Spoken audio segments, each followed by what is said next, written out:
siguiente le pido por favor al equipo que nos grabe para con muchísimo gusto saludar al doctor Isaac de Paz, jurista y constitucionalista, para pues seguir con este análisis del paquete de reformas estructurales que ha presentado el presidente López Obrador. Hoy, de hecho, se habla de estas reformas a la vivienda, al sistema Infonavit, de cómo es que, tomando en cuenta el ahorro de los trabajadores, se va a poder de alguna otra forma pues establecer algunas de las tasas. Pero bueno, muchas cosas que nos quiero dedicar con el doctor Isaac de Paz. Te saludo con mucho gusto, doctor. ¿Cómo estás? Bienvenido a Sin Censura. Saludos hasta allá, hasta la frontera, casi, ¿verdad? Muchísimas gracias, dijera Juan Gabriel. Aquí estamos en la frontera más bonita y más sincera. Exactamente. No, pero, ¿cómo estás, doctor? Pues buen día, mi Toño, aquí listos para tocar estos temas constitucionales de las reformas, pues todo este drama que se traen con la independencia judicial. Así que tú dime por dónde empezamos.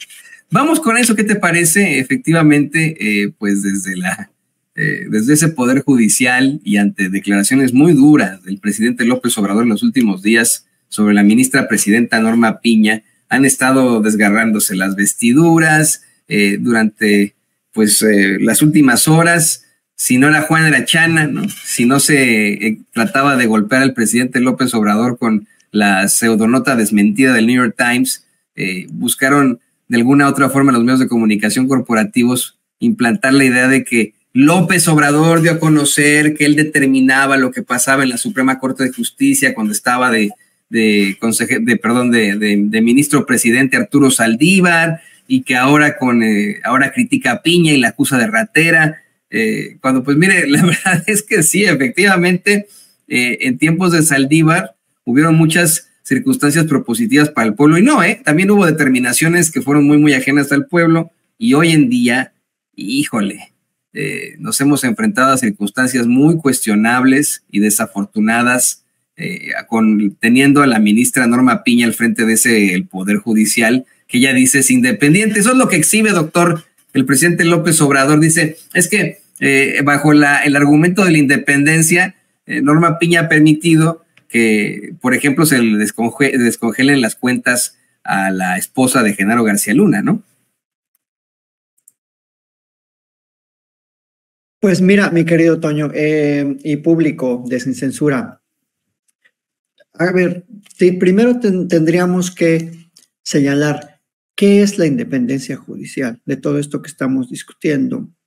La independencia judicial es una garantía para que los jueces puedan realizar bien su trabajo.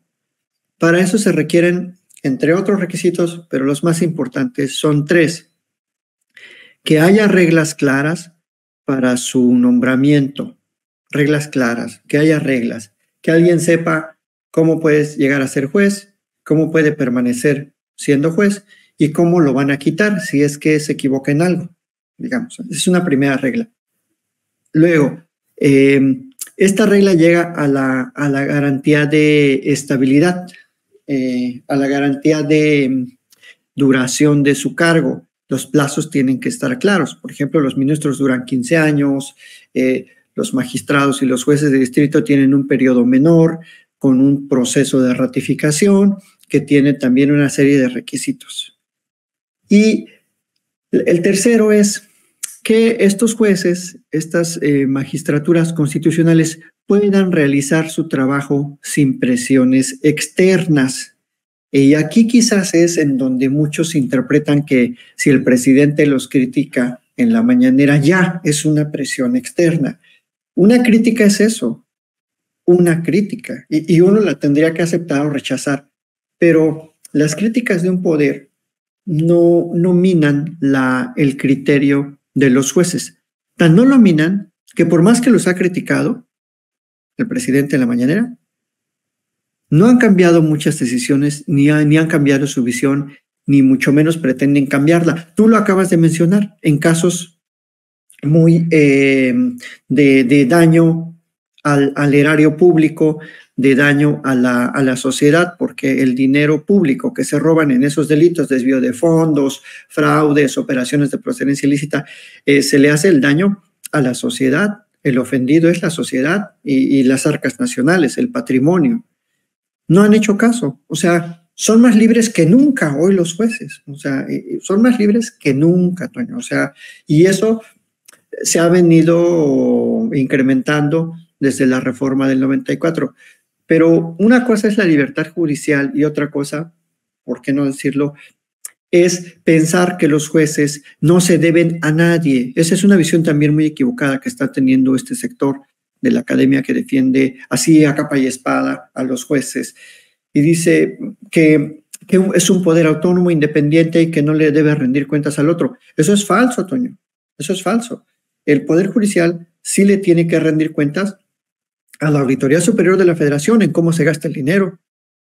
El Poder Judicial le tiene que rendir cuentas a sus propios órganos internos de control, que claramente no ha funcionado, por eso se está intentando reformar el Consejo de la Judicatura. Y el Poder Judicial, en última instancia, le tiene que rendir cuentas claras al pueblo, pero no es así como dicen en la protesta de los cargos, que el pueblo se lo demande. Esas demandas son concretas y actualmente existe una demanda concreta, un sentir popular de cambio, de más cercanía, de que los jueces constitucionales son distantes, son frívolos. Y esa es una demanda popular. Y cuando protestaron guardar y hacer guardar la Constitución, sabían que esto podía pasar. Entonces, se deben al pueblo. El presupuesto que ejerce el Poder Judicial, con el que ellos ganan sus ingresos, sus salarios, sus remuneraciones, sus compensaciones, sus bonos y bueno, toda la lista de prebendas que tienen, son del dinero público. Entonces, no sé por qué se sienten tan alejados, tan separados. Y me parece errónea la percepción de Lorenzo Córdoba en su columna del Universal, en donde dice que los jueces tienen que ser un órgano técnico, imparcial y garante de la justicia. Y que si se nombran de manera como lo propone el presidente, puede verse afectado su juicio de imparcialidad. Eso, desde luego, no es así.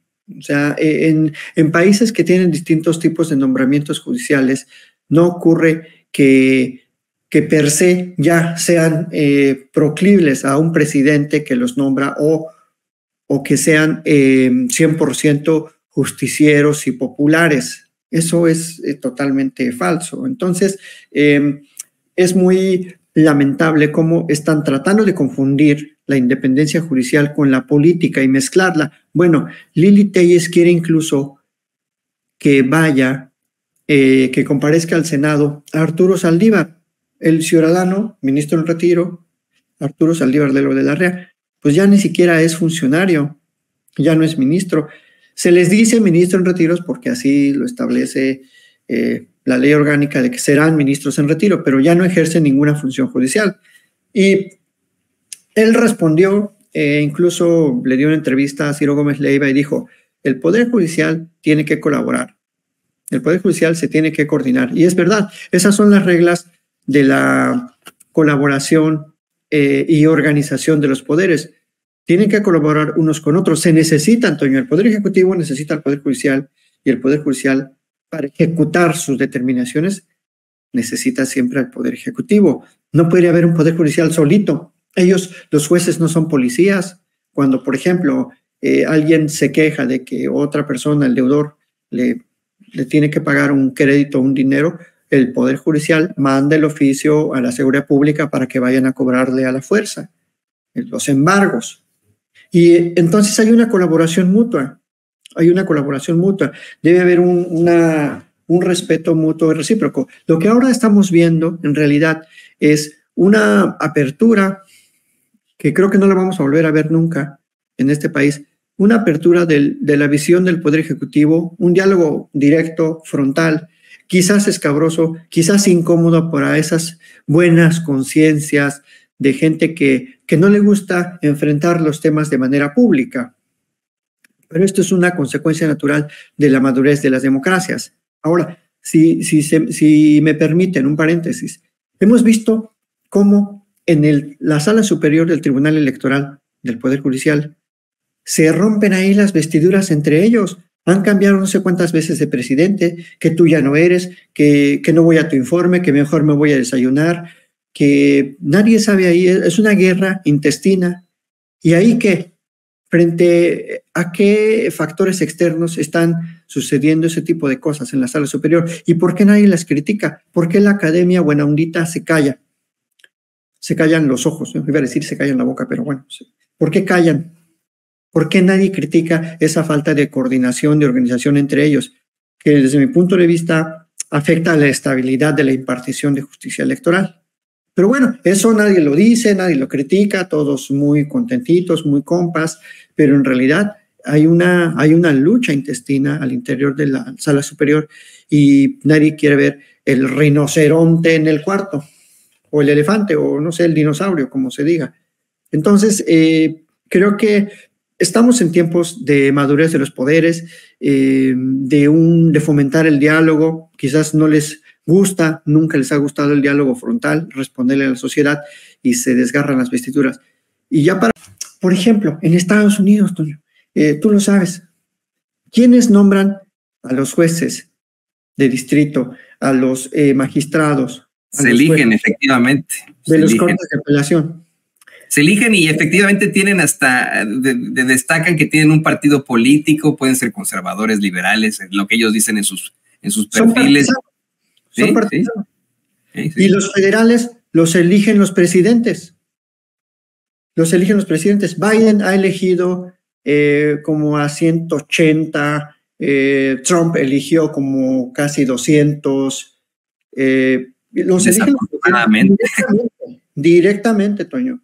Nada de que hacen un concurso. No. Es elección directa del presidente. O sea, en Estados Unidos la justicia federal funciona tal como lo quiere el presidente de la República en Estados Unidos.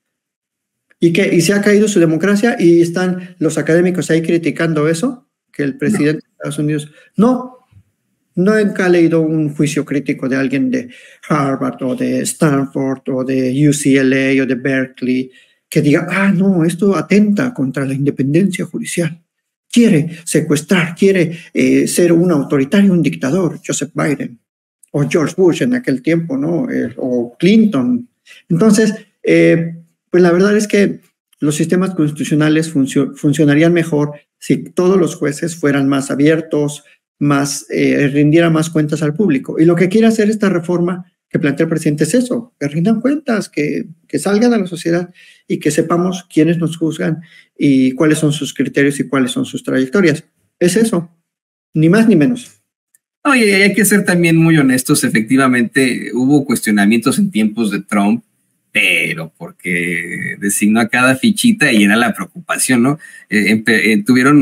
Tuvo oportunidad de designar a varios justices, así se le llama a los jueces, ni siquiera se le llama judges, ¿no? Justices de la Suprema Corte acá en Estados Unidos, y metió a gente como Kavanaugh, que era un bro ahí, ¿no?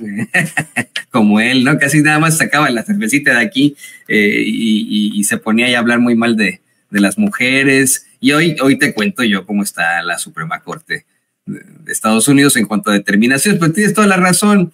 Hay forma de que, al menos en cuanto a las cortes de distrito y en las cortes federales, bueno, pues se pueda gestionar, fiscalizar muchísimo más a nuestros impartidores de justicia, que es lo que se está planteando a grandes rasgos, pero es simple y sencillamente que no quieren no quieren perder el poder.